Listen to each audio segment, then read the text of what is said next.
तो सबसे पहला क्वेश्चन बेटा, आप लोगों को दिखाई दे रहा होगा, जो भी बताना चाहे आंसर बोलें। पहला क्वेश्चन आपका है, which of the following molecule has no dative bond. आपको पता है डेटिव बॉन्ड किसको बोलते हैं? कोऑर्डिनेट बॉन्ड को। भाई डेटिव बॉन्ड कोऑर्डिनेट बॉन्ड ही होता है ना, तो आपको ये देखना है इस मॉलिक्यूल में कहां पर कोऑर्डिनेट बॉन्ड नहीं है।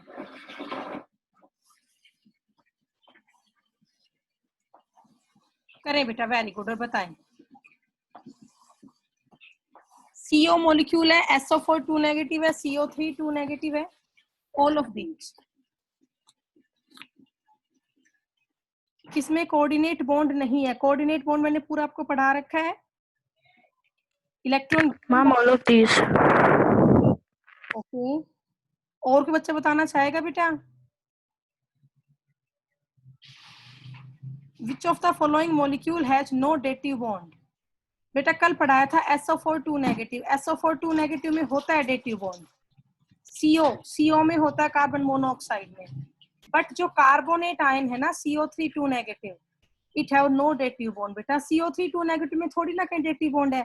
कार्बन है, कार्बन पे 3 ऑक्सीजन जुड़ी हुई है, 1 ऑक्सीजन डबल बॉन्ड से जुड़ी है और 2 ऑक्सीजन सिंगल बॉन्ड से जुड़ी हुई है। तो पहले क्वेश्चन का आंसर आएगा CO3 2 नेगेटिव बेटा, ऑल ऑफ दिस नहीं आएगा इसका आंसर। चलिए अब सेकंड क्वेश्चन आप लोग कीजिए। In which of the following molecule centre atom has more than 8 electron in the outermost orbit? बताएं बेटा, क्वेश्चन को ध्यान से पढ़ें। इन सभी में से कहां पर जो सेंटर एटम है उसमें 8 से ज्यादा इलेक्ट्रॉन है?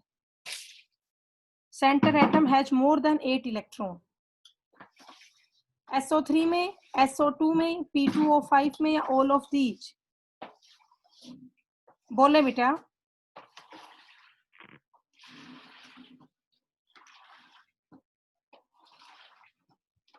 इसका आंसर ऑल ऑफ दी जाएगा बेटा। कहाँ कंफ्यूज हो रहे हो? देखो SO3 है, सल्फर 3 ऑक्सीजन से जुड़ेगा, तो आप ये मान के चलो सल्फर यहाँ पे 6 बॉन्ड बनाएगा ऑक्सीजन के साथ, तो 12 इलेक्ट्रॉन हो गए। SO2 में बेटा सल्फर है, 4 बॉन्ड बनाएगा, साथ में एक लोन पेयर भी प्रेजेंट होगा सल्फर पे, ठीक है, तो यहाँ भी इलेक्ट्रॉन मोर देन 8 हो गए। P2O5 जो है ना, P4O10 को ही बोलते हैं। P4O10 में भी क्या है? सेंटर एटम के पास मोर देन 8 इलेक्ट्रॉन होते हैं, तो इसका ऑप्शन आएगा ऑल ऑफ दीज। तो स्ट्रक्चर को ध्यान से देखा करो। अगला क्वेश्चन है, molecule which follow octet rule. बताइए इनमें से कौन सा मॉलिक्यूल है जो ऑक्टेट रूल को फॉलो करता है? बोलो बेटा, ClO2, NO, NO2 या N2O3? Your current status. Press 1 to use a voice message. बताओ बेटा, थर्ड क्वेश्चन का आंसर क्या होगा? कौन सा मॉलिक्यूल है जो ऑक्टेट रूल को फॉलो कर रहा है? अंजलि बताओगे बेटा?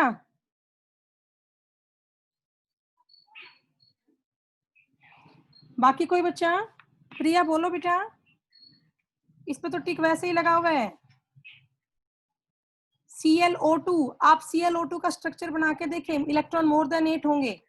सेम NO में, सेम NO2 में एक N2O3 है, इसका स्ट्रक्चर आप ड्रॉ करके देखें, इसमें 8 ही इलेक्ट्रॉन होंगे, 8 से ज्यादा नहीं होंगे।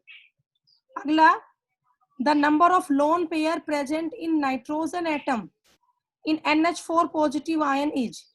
तो आप लोग फटाफट से NH4 पॉजिटिव आयन का स्ट्रक्चर बनाए बेटा। NH4 पॉजिटिव आयन का आप लोग स्ट्रक्चर बनाएं, ठीक है, उसके बेस पे क्वेश्चन आपका हो जाएगा।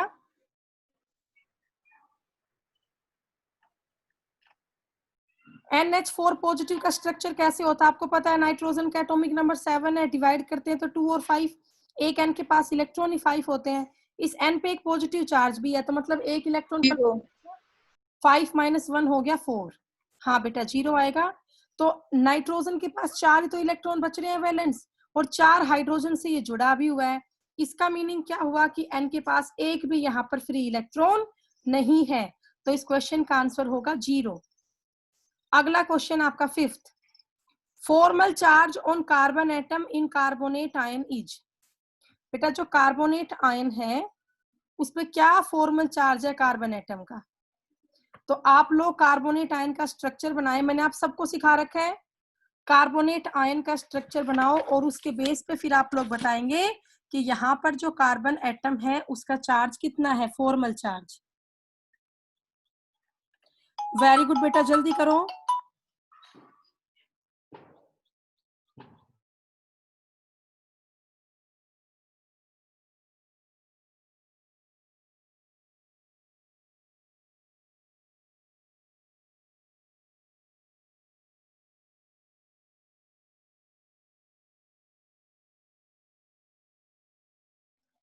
हाँ बेटा अब बताइए, फिफ्थ क्वेश्चन का आंसर। आप लोगों ने कार्बोनेट आयन का स्ट्रक्चर ड्रॉ किया?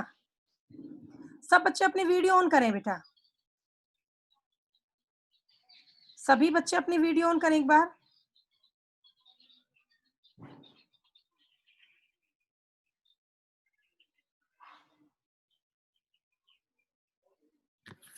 बताइए इसका आंसर क्या होगा? फॉर्मल चार्ज क्या है कार्बन एटम का कार्बोनेट आयन में? बेटा CO3 2 नेगेटिव होता है, 2 ऑक्सीजन पे नेगेटिव चार्ज है, और एक C और एक और न्यूट्रल होता है, कोई चार्ज नहीं होता। तो इसका आंसर भी क्या आएगा? 0 आएगा। इसका आंसर भी क्या होगा? 0। ठीक है, इसके बाद नेक्स्ट क्वेश्चन आप लोग देखिए। अगला क्वेश्चन है हमारा, total number of lone pair present in XeF4 is. तो आप लोग पहले एक काम करें, XeF4 का स्ट्रक्चर ड्रॉ करें। शाबाश, करो बेटा। XeF4 का स्ट्रक्चर आप लोग ड्रॉ करें। XeF4 को स्ट्रक्चर ड्रॉ करिए। Missile XeF4। बेटा आवाज XeF4 को नो XeF4। माइक बंद कर लो बेटा अपना। Ma'am 2 lone pair. 2 lone pair, are you sure? Question को ध्यान से पढ़े। लोन पेयर, आपने प्रिया बेटा सिर्फ जिनोन के काउंट किए, फ्लोरीन पे भी लोन पेयर होते हैं। अब हिंट मिल गया सबको, जल्दी करें, शाबाश।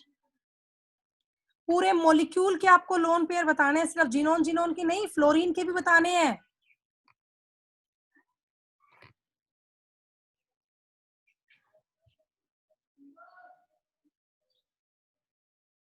Total number of lone pair ma'am 12। बेटा देखो ध्यान से, 12 या 16?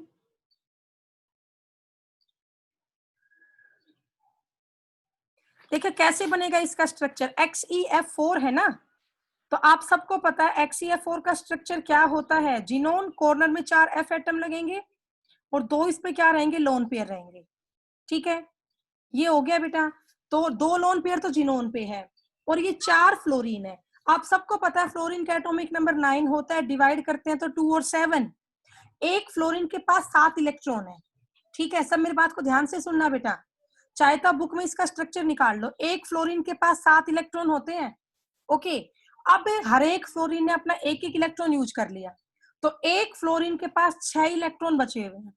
6 इलेक्ट्रॉन का मीनिंग है 3 लोन पेयर बचे हुए हैं। एक फ्लोरीन के पास 3 लोन पेयर है, तो 4 फ्लोरीन के पास कितने लोन पेयर हुए? 12। और 2 लोन 12। तो 12 + 2 कितना हुआ? 14। ठीक है, इसमें बेटा पूरे मॉलिक्यूल के आपके लोन पेयर बताने आप लोगों को। तो 2 लोन पेयर जिनोन पे है, 3 लोन पेयर एक फ्लोरीन पे है, तो टोटल 4 फ्लोरीन है, तो 12 लोन पेयर तो फ्लोरीन के हो गए, 2 जिनोन के, आंसर आएगा 14। अगला question, which of the following molecule has triple bond? बेटा सारे बच्चे बोलो आंसर, ये तो सबको आता है। Triple bond N2। अच्छा, O2 में कैसा बॉन्ड होता है? बोलो सारे। N2 नहीं, ये बोलो O2 में कैसा बॉन्ड होता है? Double bond. डबल। P4 में? डबल। P4 में? ट्रिपल। P4 में सिंगल और S8 में भी सिंगल। बुक में दे रखे हैं ना P4 और S8 के स्ट्रक्चर, सिंगल बॉन्ड है उनमें। अगला क्वेश्चन देखो अब, maximum number of bonds in. बेटा मैक्सिमम बॉन्ड किस में है? CO2 में, H2O में, H2S में, या सभी में सेम नंबर ऑफ बॉन्ड है? Because all are triatomic molecule. आपको मीनिंग समझ में आ रहा है ट्राई एटॉमिक मॉलिक्यूल का, कि भाई एक मॉलिक्यूल है वो 3 एटम से बना हुआ है, ठीक है।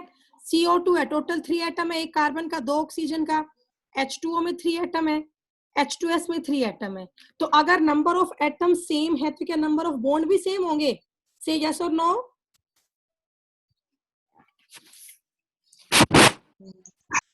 नंबर ऑफ बॉन्ड भी होंगे? बोले बेटा यस और नो? Yes, ma'am. नो बेटा नो, ये जरूरी नहीं है। अगर नंबर ऑफ एटम सेम है तो ये बिल्कुल भी जरूरी नहीं है कि बॉन्ड भी इक्वल बनेंगे। आप लोगों को CO2 का स्ट्रक्चर आता है? देखो यू बनता है ना, डबल बॉन्ड हो, लीनियर ज्योमेट्री होती है 180 के एंगल पे। बेटा बोलो सभी, आप सभी बेटा अपनी वीडियो ऑन करें प्लीज। आज सब बच्चे अपनी वीडियो ऑन करें। वेरी गुड, सब बच्चे वीडियो ऑन रखें आज। ओके, मैं देखो तो सही आप लोग कर क्या रहे हो। जो वीडियो ऑन नहीं करे और क्लास रिमूव कर दूंगी अभी मैं।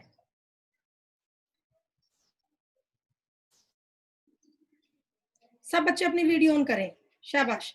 रफ कॉपी पेन लेके बैठे हो हाथ में? तो अब आप मुझे ये बताएं, दीपक, ऋतिक, वैष्णवी, नवीन, अंकित, पांचों वीडियो ऑन करो अपनी। ऑन ही रखोगे आज सभी? मैम होती नहीं है, क्यों? पता नहीं। अच्छा, ऋतिक की तो प्रॉब्लम बता रहा था, ठीक है। बाकी बच्चे ऑन करें। अब मुझे ये बताओ, तुम में से कितने बच्चों को CO2 का स्ट्रक्चर आता है? Show me your thumb impression. कितने बच्चों को CO2 का स्ट्रक्चर आता है? Very good. CO2 की ज्योमेट्री का नाम बताएंगे? बोलो, कोई भी बोले, बोलो बेटा। Very good. लीनियर। लीनियर। ये बताओ CO2 का स्ट्रक्चर कैसा होता है? C डबल बॉन्ड हो, ऐसे जुड़ता है ना? Yes ma'am. तो टोटल कार्बन ने कितने बॉन्ड बनाए? 4। बेटा कितने बॉन्ड बनाए बताओ? 4। ठीक है। अच्छा, अब H2O कितने बॉन्ड बनाता है? H2O की ज्योमेट्री होती है बेंट शेप, एक ऑक्सीजन से 2 हाइड्रोजन जुड़े होते हैं, बस 2 बॉन्ड बनाता है। H2S पे 2 ही बॉन्ड बनाता है। तो मैक्सिमम बॉन्ड किसने बनाए चारों में से? सचिन किसने बनाए? बोलो बेटा। CO2 ने, ठीक है। CO2 ने कितने बॉन्ड बनाए? बोलो। 4। बाकी सबने 2 बनाए, ठीक है। आप लोग अपनी बुक खोल के बैठ जाओ, कोई दिक्कत नहीं है। जहां ज्योमेट्री है मॉलिक्यूल क्यों निकाल लो, नो प्रॉब्लम बेटा, कुछ तो सीखोगे। चलिए next question. Formal charge on central oxygen atom in O3 is. बेटा ऑक्सीजन एटम जो है O3 में सेंटर वाली ऑक्सीजन एटम का फॉर्मल चार्ज क्या होता है? तो आप चाहें तो टॉपिक निकाल लें फॉर्मल चार्ज का, नो प्रॉब्लम बेटा। आप लोग देखेंगे जो सेंटर का ऑक्सीजन एटम उसमें एक पॉजिटिव चार्ज है, Positive. हाँ साइड के एक ओ पे नेगेटिव होता है और एक ओ आपका बैलेंस होता है। तो इसका आंसर आएगा +1। अगला क्वेश्चन है, expanded octet is present in.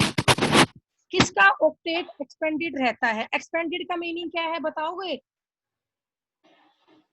Expanded का मीनिंग है जहां पर इलेक्ट्रॉन 8 से ज्यादा हो, जहां पे इलेक्ट्रॉन 8 से ज्यादा हो। तो आप बताएं किस में एक्सपेंडेड ऑक्टेट है? SF Ma'am, all of these. हाँ जी, very good. SF All of these. Very good. Sulphur में 12 इलेक्ट्रॉन है, PCl5 में 10 इलेक्ट्रॉन है, IF7 में 14 इलेक्ट्रॉन है। तो आंसर आएगा ऑल ऑफ दीज। ओके, चलिए नेक्स्ट क्वेश्चन देखिए। अगला क्वेश्चन है, most favourable conditions for electrovalent bonding are.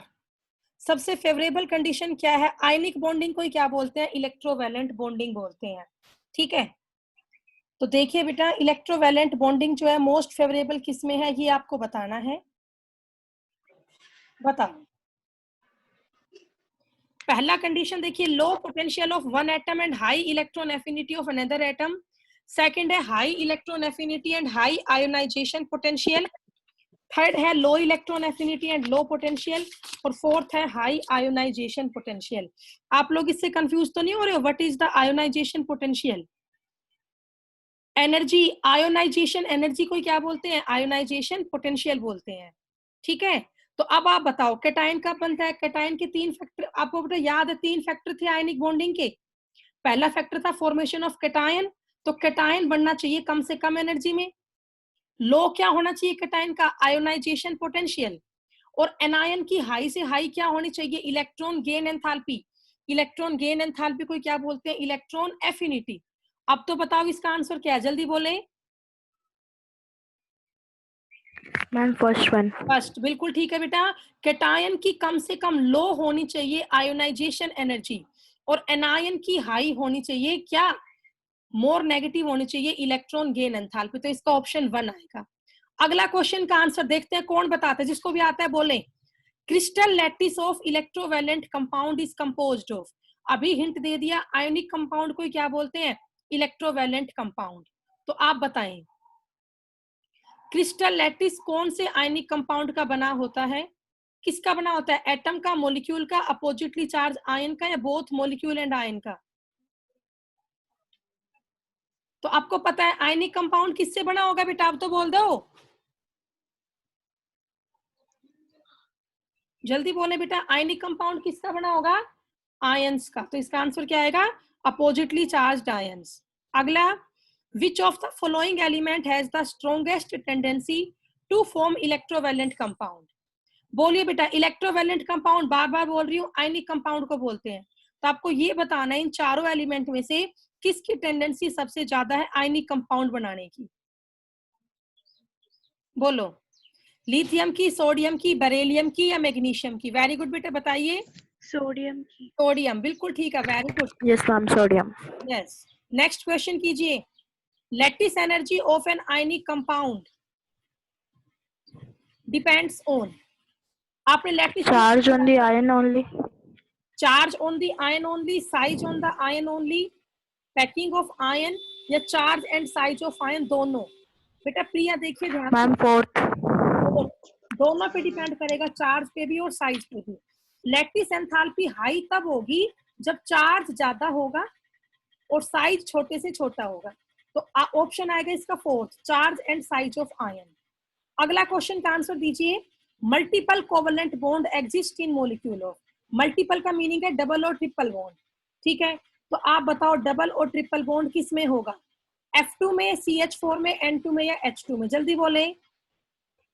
N2। क्या आएगा इसका? N2। N2 आएगा, वेरी गुड। अगला question, which of the following statement is not true about the covalent compound? बेटा कौन सी स्टेटमेंट ट्रू नहीं है कोवलेंट कंपाउंड के बारे में? ये आइसोमर्स बनाते हैं, आयनिक रिएक्शन शो करते हैं, इनका लो होता है melting and boiling point, and they show molecular reaction. इनमें से कौन सा पॉइंट सही नहीं है बताइए? भाई आइसोमर्स बनाते हैं, आपको पता है ये गलत है ना। आयनिक रिएक्शन, कोवलेंट कंपाउंड आयनिक रिएक्शन थोड़ी ना शो करेगा। कोवलेंट कंपाउंड तो किससे बनता है? इलेक्ट्रॉन की शेयरिंग से बनता है। बाकी पॉइंट इसके सेम है, तो इसके ऑप्शन नंबर 3 आंसर होगा। अब देखिए अगला क्वेश्चन 17th, एलिमेंट X है, वो तो स्ट्रॉन्गली इलेक्ट्रोपॉजिटिव है, मीनिंग X पे तो पॉजिटिव चार्ज है, और जो Y है वो आपका स्ट्रॉन्गली इलेक्ट्रोनेगेटिव है, मीन्स Y पे नेगेटिव चार्ज है। बोथ आर यूनिवैलेंट, मीनिंग है दोनों का, uni means 1, valent means valency, कि भाई दोनों की सेम वैलेंसी है। तो जो कंपाउंड बनेगा वो कैसा होगा? आप लोग बताएं। X और Y को जोड़ोगे तो क्या बनेगा? मैम ए, फर्स्ट ऑप्शन। वेरी गुड, बिल्कुल ठीक है, सभी बच्चों का फर्स्ट ऑप्शन आएगा। Yes ma'am. बेटा आवाज नहीं, X positive and Y negative. Next question आप लोग करें।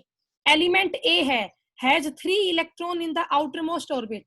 तो आप लोग सोचो किस एलिमेंट की आउटर मोस्ट ऑर्बिट में 3 इलेक्ट्रॉन होते हैं?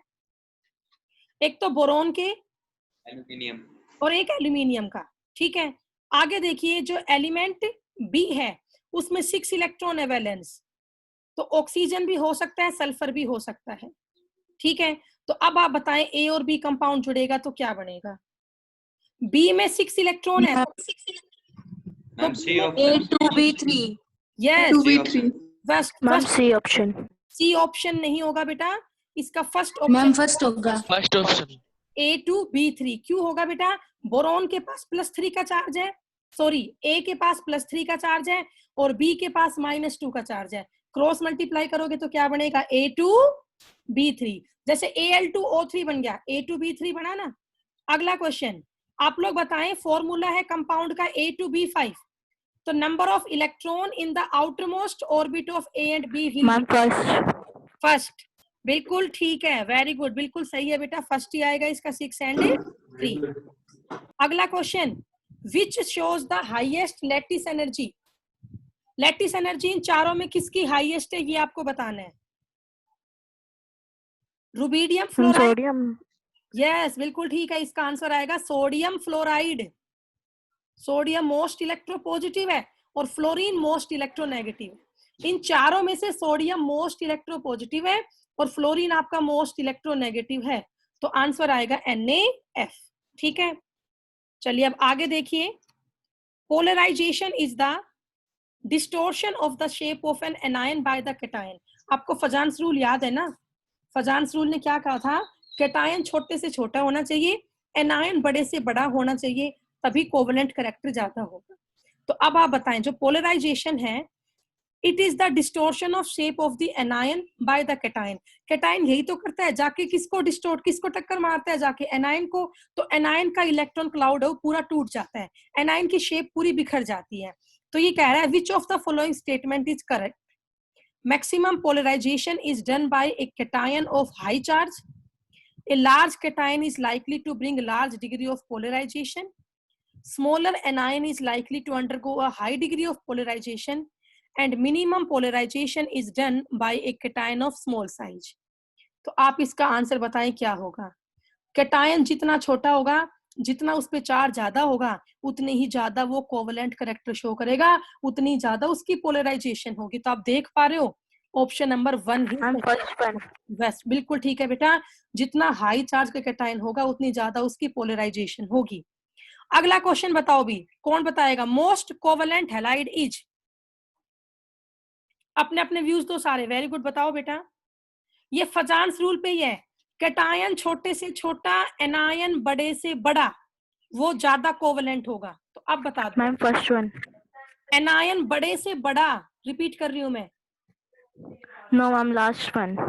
I3 वाला। बेटा आप सब में देखो, कैटायन तो सेम ही है, लेकिन एनायन सब में अलग है। फ्लोरीन, क्लोरीन, ब्रोमीन, आयोडीन, चारों में सबसे बड़ा साइज किसका होता है? आयोडीन का होता है।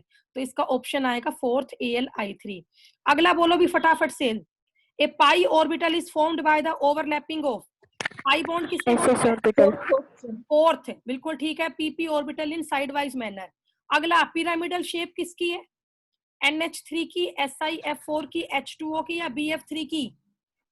नहीं नहीं नहीं, पिरामिडल तो उसके BF3 की तो ट्राइगोनल प्लेनर होती है, BF3 इसकी NH3 की होती है पिरामिडल शेप। NH3। बेटा N पे 3 हाइड्रोजन बॉन्ड पेयर बनाएगा और एक N पे लोन पेयर होगा, तो पिरामिडल शेप किसकी होती है? NH3 की। अगला क्वेश्चन बेटा, ये अभी हुआ नहीं है, इसको छोड़ दो, डाइपोल मोमेंट वाला। अगला बताओ, in which of the following molecule the bond angle is maximum. अलग ही दिख रहा है, सबको पता है, जल्दी बोले, वेरी गुड। CO2, बिल्कुल ठीक है, 180 का एंगल है ना बेटा। बस 2% बैटरी बची, जल्दी से क्वेश्चन पूरे करो। Which of the following compound of madam की 2% would you expect to be most ionic in character? बताइए। ग्रुप 14 के एलिमेंट है कार्बन, सिलिकॉन, लेड और पीबी। ये फजान्स रूल पे होगा, बात को ध्यान से सुन ले और करें इस क्वेश्चन को। मोस्ट आयनिक कौन सा होगा इसमें, ये आपको बताना है। Ma'am third one. Very good बेटा, बिल्कुल ठीक किया है। देखो ओड वन आउट ढूंढ लिया करो ना आप लोग, थोड़ा रीजनिंग भी अप्लाई किया करो। CCl4 कार्बन +4 का शो कर रहा है, SiCl4 सिलिकॉन +4 कर रहा है, PbCl4 लेड +4 कर रहा है, तो बच गया PbCl2 जो +2 की शो कर रहा है।